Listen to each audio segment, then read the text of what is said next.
کیا تم کو معلوم نہیں کہ جو کچھ آسمانوں میں ہے اور جو کچھ زمین میں ہے اللہ کو سب معلوم ہے؟ کسی جگہ 3 شخصوں کی سرگوشی ہوتی ہے تو اللہ ان میں چوتھا ہوتا ہے،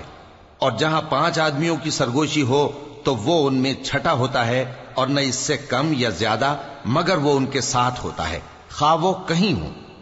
پھر جو جو کام یہ کرتے رہے ہیں قیامت کے دن اللہ سب ان کو بتائے گا، بے شک اللہ ہر چیز سے واقف ہے۔ اے پیغمبر صلی اللہ علیہ وآلہ وسلم، کیا تم نے ان لوگوں کو نہیں دیکھا جن کو سرگوشیاں کرنے سے منع کیا گیا تھا، پھر جس کام سے منع کیا گیا تھا وہی پھر کرنے لگے؟ اور یہ تو گناہ اور ظلم اور پیغمبر صلی اللہ علیہ وآلہ وسلم کی نافرمانی کی سرگوشیاں کرتے ہیں، اور جب تمہارے پاس آتے ہیں تو اللہ تعالیٰ کے بتائے ہوئے الفاظ کے بجائے دوسرے الفاظ میں تمہیں دعا دیتے ہیں، اور اپنے دل میں کہتے ہیں کہ اگر یہ واقعی پیغمبر ہیں تو جو کچھ ہم کہتے ہیں اللہ ہمیں اس کی سزا کیوں نہیں دیتا؟ اے پیغمبر صلی اللہ علیہ وآلہ وسلم،